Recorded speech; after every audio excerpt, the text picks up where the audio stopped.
And be glad today, whether in your car, in your house, the single you got a spouse. It's now time to open up your mouth and let the praise out. Femi Sachs, what we telling them? This is a day, bro. Okay, let me hear it. This is the day, Lord, you have made. We will rejoice and be glad. Good morning, everybody. Happy Tuesday to you all. As you enter, say good morning. As you enter, say good morning.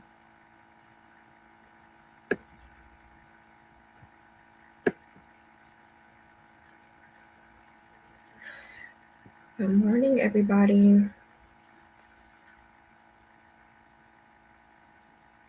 Good morning, Siobhan. Good morning, Toya.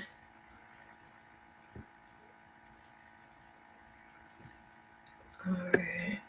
Trying to fix this so I can see your comments while I'm doing this. Okay, I'm going to go ahead and get started on this morning.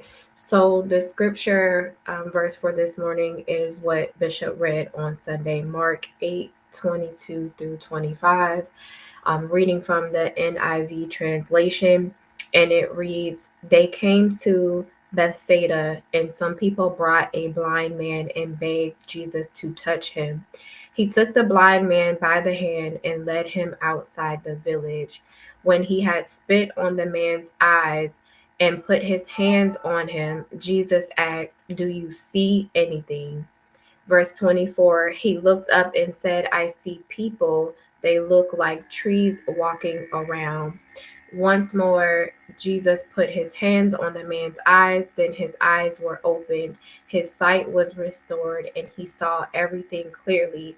He took the blind man by the hand, spit on his eyes, and put his hands on him, and made him look up. And he was restored and saw every man clearly."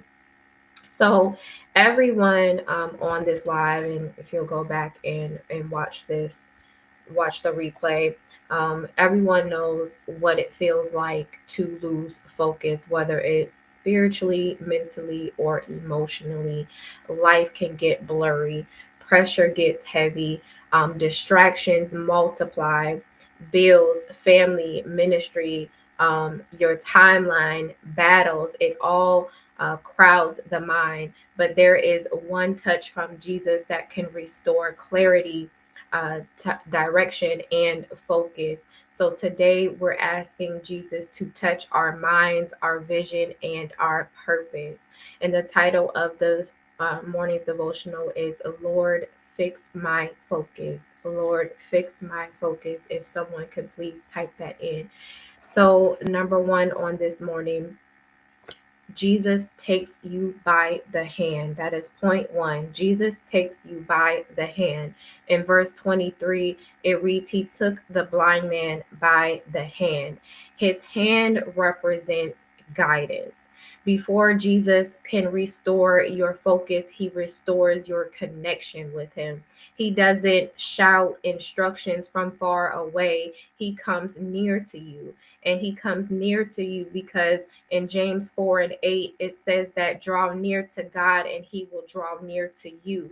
The blind man was able to draw near to the Lord because some people brought him to the Lord, right? And in return, the Lord was able to draw near to him.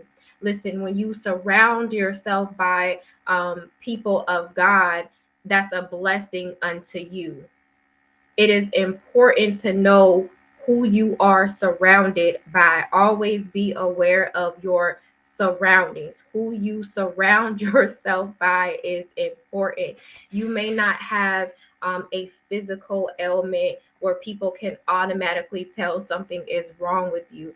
But when you are going through hell and high water internally, and someone picks you up in the spirit and begins to go to war and prayer on your behalf, and then call you to check on you, those are the type of people that you need to be surrounded by. Don't ever disconnect yourself from God-fearing people, because if they stop picking you up in the spirit, and you're not spiritually mature enough to go into prayer on your own, you're in trouble. You're in trouble. So the Lord, he restores that connection whenever you draw near to him. He will draw near to you. If the blind man didn't have anyone to bring him to the Lord, he may have missed his moment. The scripture says he took the blind man by the hand. He doesn't judge you for being distracted. He takes you by the hand and he leads you gently. He's a gentle God. He is a gentle God. Don't ever lose your connection. His hand also represents separation. It says that Jesus led the man outside the village. So some environments keep you unfocused. Some voices keep you confused. Some circles keep you spiritually blind. Sometimes the first miracle isn't sight. It's removal from distractions and environments that will hinder your progress. He had to lead him outside the village. So here's some encouragement on this morning. God is pulling you away from things that blur your spiritual vision. He's pulling you away from things that blur your spiritual vision so that you can see clearly. Point number 2 on this morning, Jesus touches you where you're blind. The scripture says that he spit on his eyes and put his hands on him. That was verse 23. This miracle is unusual. This touch, it may seem messy, but Jesus touches the places we'd rather hide. Jesus touches the unclear places to make them clear. Maybe your focus is broken because your heart is broken. Maybe your vision is foggy because your confidence is shaken. Maybe you're distracted because you're too tired. And Jesus says, let me touch that. Let him touch that to make it more clear for you. His first touch brought back the vision. He said, I see men like trees walking. His vision was blurred, like being at the eye doctor when they flip through different lenses, asking you which is more clear, number 1, number 2, number 2, number 3. This means I can see, but not clearly. I have direction, but no details. I feel progress, but not fulfillment.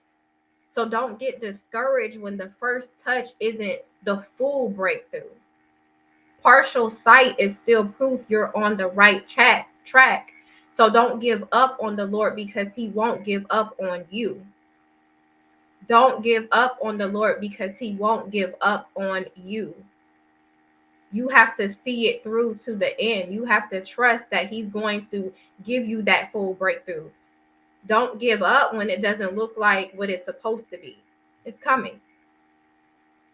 Point number 3, Jesus touches you again until your focus is clear. Jesus touches you again until your focus is clear. Verse 25, it says, then he put his hands on his eyes again. Jesus did not walk away after the partial. No, after the first attempt. No, he didn't walk away. He didn't say, this is good enough. He stayed with the man until focus was restored. So Jesus is committed to your clarity. He won't stop mid-process. He won't abandon you in transition. The word says, I will never leave you nor forsake you. He won't let you walk through life half focused. So again, you have to draw near to him so he can draw near to you. That second touch, that first one was for the vision, for him to see in general. It was a little blurry, but that second touch, it was for the focus. This blessed me so much on Sunday. And it made him look up. Focus always improves when you look up toward Jesus, not your situation. And he was restored.